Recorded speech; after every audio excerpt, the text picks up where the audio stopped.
In this video tutorial, I want to show you how we can use Photoshop to digitally paint images. Now, before the digital era, when someone was doing a painting for a comic book or an illustration, it would be entirely done by hand on paper. So you would start with the pencils to figure out your rough lines, and you would go over those pencils with inks, with an actual ink pen, and then you could use paint or other inks to color those. Now, in a lot of cases, that is done entirely digitally in a lot of cases. Some people still like to work with pencils and inks to start with, but then for the most part, things that are painted now are painted inside of a digital program like Photoshop. What I have here are a couple of examples of line art from some artists. This is just black and white inked art, and we're going to bring one of these into Photoshop so that we can paint over it. And I'm going to choose this link one. Now, there's a bunch of ways that I can bring things into Photoshop. I can come here to File, Open, and open that file. I can, because there's nothing currently on here, I can pick it up and drag it from our window and copy it into Photoshop that way. And those are a couple of ways that you can do that. Now, what I have here is an image. If I zoom in on it, you can see that it is a raster image. It's pixel-based, made of little blocks of color in this case. Mostly black. You're seeing a little bit of lighter gray because of anti-aliasing. But the issue here is right now I'm only on this single page. So if I take a different color here, if I click down here in my colors, and I'll talk about this more in a second, and I paint over this, that original pixel information, that original black line is now gone because I replaced it with these purple pixels with my brush tool. Now that, in a lot of cases, isn't what we want. And Photoshop and other digital programs are very helpful in having layers.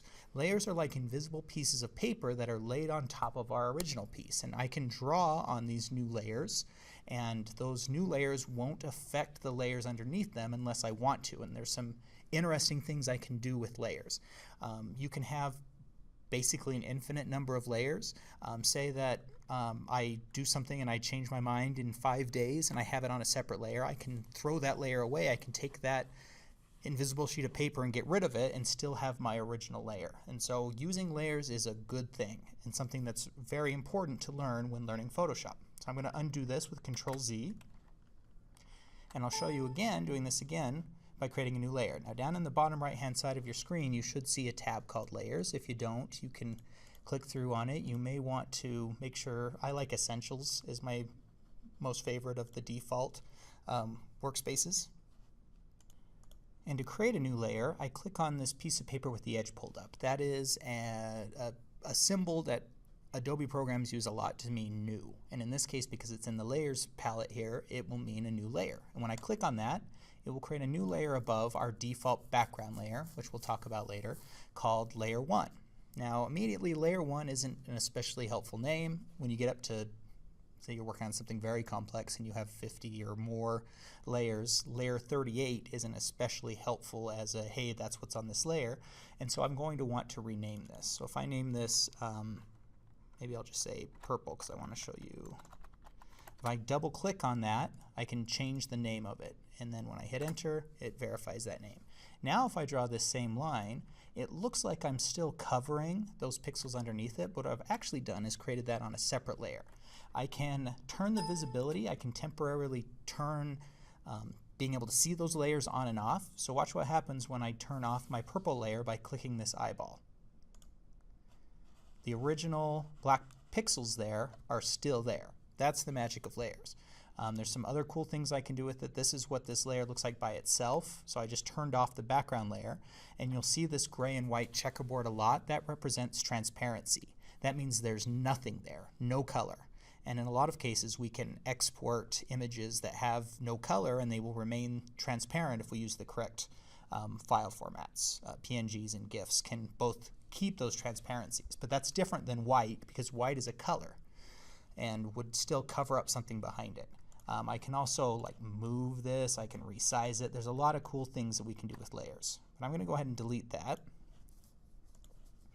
And now I'm going to do my process. Now the very first part of painting an image like this that's already been inked, we call it flatting for flats. We're trying to get the flat basic colors down so that we can go back later and add shading and depth and detail to those flats. So the very first thing I want to do is I'm going to create a new layer and call it green.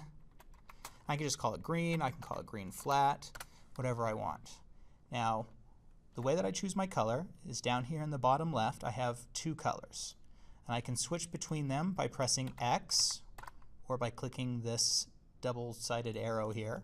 X is faster, and whatever one is currently in the front is the color you're using. You have a foreground color and a background color, and for the most part we just deal with the foreground color. If I click on that color that's in the front, I can now choose the color that I want. I begin by selecting which hue I want, so blue or green or yellow. I have a lot of options here. And then I can slide it inside of this box. What we're actually looking at here is shading it or tinting it. We can add white to the color, we can add black to the color, we can have it be very bright and vibrant, or we can have it be desaturated by adding gray. But for right now, just kind of pick a color that you think works for you, and then you can click OK. Now we're going to start painting. We paint with the brush tool. Now there are several tools that look like brushes. In fact, most tools in Photoshop are a brush of some kind, so it's really important not to choose the wrong brush. For example, this brush, this is a history brush tool. It's got a little circly arrow behind it, and if you try to use that, it's not going to work correctly. You want to make sure to use your regular brush tool. The quick key, if you press B on the keyboard, that will immediately bring you to your brush. Now the brush defaults as a round thing like this. There's some quick things that I can do to change a brush. If I click on the brackets to the right of the P on my keyboard, there's a left square bracket and a curly brace and a right square bracket. The right one will make that brush bigger, and the left one will make that brush smaller. If you don't see a circle and all you're seeing right now is like a crosshair, that's because you're on precision tools, and you turn that off by turning off caps lock, so you may have that. Another thing that you can change, if you click on this down arrow at the top, these are the settings for your brush. So I'm changing the size with the quick keys. There's a quick key for hardness also, but I don't use it very often, and so much that I can't even tell you what it is right now. But this is what a hard brush looks like. It has a very sharp edge, and I can also turn the hardness of that brush down, any percentage all the way down to 0. This is what a 0 hardness brush of the same size would look like. So it's very feathered on the edges. It fades into that color, and so those will have different needs at different times. Now I'm going to press Ctrl Z. One weird thing about Photoshop is if you press Ctrl Z once, it'll get rid of the last thing, and if you press it again, it just brings the last thing back. So it's a lot different than Word or PowerPoint or other programs you may be used to. What you can do if you want to go back more than once is hold down Ctrl Alt Z, and that will let you go back as many times as you need to. There's also a history. If I click on Window, history is one of my windows that can be open. It's usually also this box here, and this gives you a step-by-step list of the last 20 or so things that you've done. And you can click up and down through these to go back in time and make changes, undo changes that you've made. And after a while it'll stop remembering them, but if you've made more than 20 mistakes at a time, it's probably time to call it a night. So I'm going to go ahead and undo those last two, and I can minimize that history again. Now I'm going to start painting. I'm going to change my hardness back up to 100%, start painting. Now one of my issues is I don't want to have to be especially careful about my edges. So notice here that right now, because this layer is on top of the background layer, it is also covering up the images behind it. That's because this layer and all layers default as a normal blending mode. That means that whatever layer is on top will cover the layer underneath it. I have a wide variety of blending modes. If I click on where it says normal, you'll see, and mine goes off of the screen here, but you'll see a large list of different ways that two layers can interact with each other. And in fact, if you close that up again and press the up and down arrow, you can actually just scroll through all of the different options. And you'll find that one in particular, multiply, will actually allow me to go over those black edges without covering them up, because multiply will just take the two layers and kind of multiply them together, and when something's black, it'll just keep it black. And so now I don't have to be quite as careful, and I can go through and start painting this. Now a bigger brush, of course, I can cover more ground, but it's not quite as you can't be especially careful with a big brush. I also want to emphasize that you should feel free to zoom in and out. If you remember from the last tutorial, there's a couple of ways to zoom in and out. My favorite is holding down the Alt key and just rolling the mouse wheel. And you don't have to stay at the same distance. In fact, I really advise you to get in close. The closer you can get, the more careful you can be, and you can see a lot of details you might have missed otherwise. And then you can zoom back out and see how it works. But feel free to zoom in and out constantly to get the best view of the thing that you're currently working on. Now I'm going to go ahead and get this shirt and a couple of other things. I'm going to go ahead and pause it and finish this shirt, and then I'll show you some other options that you'll want to do as you continue on this. Oh, before I do, I should mention that you can also use, if you have a tablet, I'm currently just doing this with the mouse, which isn't always the easiest, but if you have a tablet, a drawing tablet, you can plug that in, use the pen tool, the pen on the tablet to do this as well, and a lot of people really prefer that and can get really fast on that. So I'm going to go ahead, got this shirt done now. His sleeves are a lighter green. Generally, when I'm dealing with a different color flat, I like to put that on a different layer. It just makes my life a little easier. So once again, I'm going to come back over here to the bottom right-hand corner called Layers, and I'm going to say maybe light green flat. And these names for the layers, they're for you. So you can call them whatever you want. Nobody else is going to be able to see them ever, so it doesn't really matter. And then I can choose a lighter green.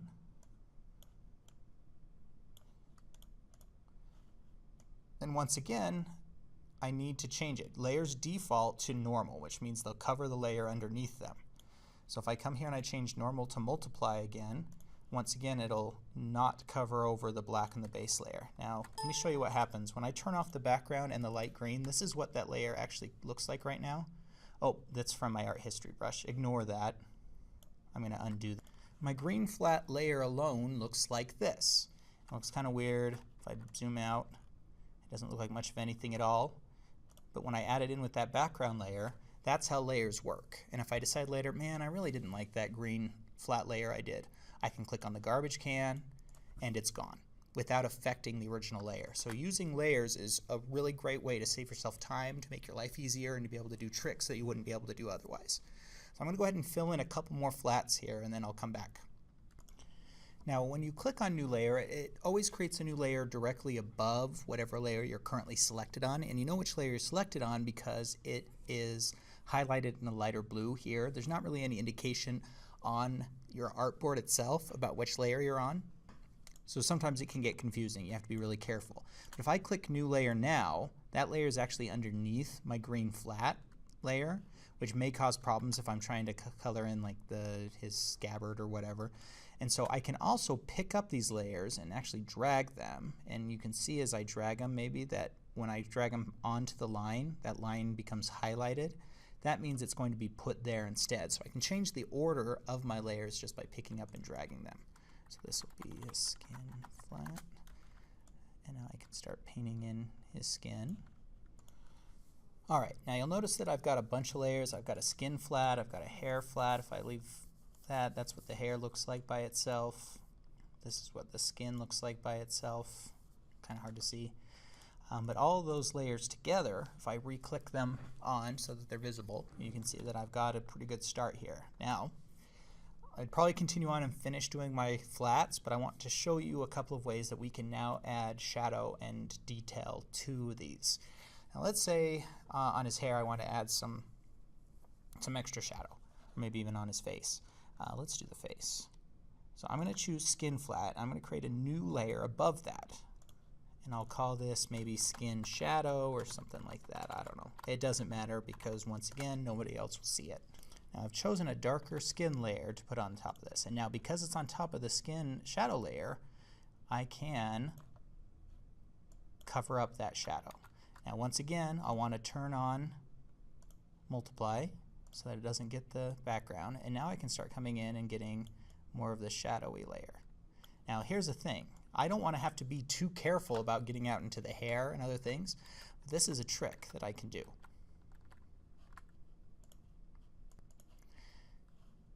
Oops, I accidentally turned off. Let me go back to multiply. So if I don't want to be too careful, I can tell Photoshop, hey, you know what? I only want to draw where there's already color in the skin flat layer, so that when I color over this, I don't have to worry about out here. It's never going to color here. It's only going to color where there's already color on this layer. Now this isn't required, but this can make your life a lot easier. And the way that I do that is if I hold down the Alt key and I move my mouse to the line between my shadow and flat layers, do you see how my mouse has changed to a box with an arrow pointing down? I'm doing that by holding down Alt and moving my mouse onto the line between those two layers. Now when I click, this layer becomes indented and there's an arrow pointing down. And that means now that wherever I draw, it can only draw on the layer underneath it, which can make my life a lot easier when I'm trying to color in over something. I'm going to choose maybe a different color a little bit. I'm going to come in here and just slide this down slightly to be a little darker. Now I have to make some decisions. Do I want my shading to be cartoony or realistic?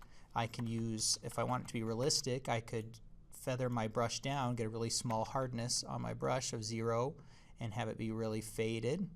If I want it to be more of a cartoony look, I can keep that hardness there. I have to think about where the lighting is coming from and be consistent in that. But there's really no wrong answer. Another thing that I should probably make clear is that you have an eraser. And that eraser can make your life a lot easier. E is the quick key for it. It's also this thing right here. And E will take whatever it's on, and because this is the only thing on this layer, it only deletes the thing on the layer that you're currently on. And so because this shadow is the only thing on this layer, if I go through here, it won't erase anything underneath it, which can be really useful. And now I can maybe do a little bit of underneath the hair.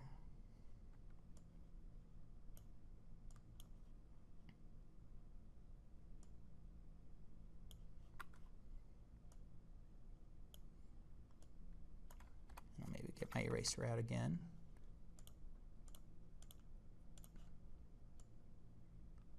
Oops, and your eraser can also have hardness settings, so I don't want sharp edges. I mean, I do want sharp edges, and so I'm going to make sure that the hardness of my brush is all the way up. And I can start to give more details. Now, same thing with his body. So I can make a new layer above green flat, maybe call it green shadow. Hold down the Alt key and click between them, which isn't necessary. You don't have to do that. It can just make your life a little easier. Now, the last thing I want to show you is I want to get a darker green than this green, but I didn't save that green everywhere. So let me show you a couple of options to be able to save your colors and also get them again. There is a tool called the eyedropper. It looks like an eyedropper that you put medicine into your eye with. The quick key for it is the letter I.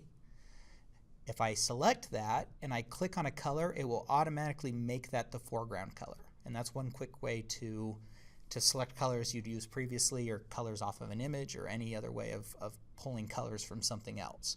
Another thing I can do is in swatches, which is a hip here in the top in the Essentials workspace, I can actually take whatever colors in my in the foreground, and if I click here, it will make that color. So I can say Link's shirt, and now that color will be added right there to my swatches, which are just saved colors. And now whenever I want to go back to that, I can just click on that color again and bring it back. And now I can make a darker color shirt. Maybe call this shirt shadow. And now I have that one saved as well. Now because I did that alt click thing, the green shadow will only paint where there's already green shirt. So I can't paint out here or even up here on his face because there's no green shirt up there. Whoops, except for maybe right there somehow. So now I can say, okay, the shadow's coming from this side.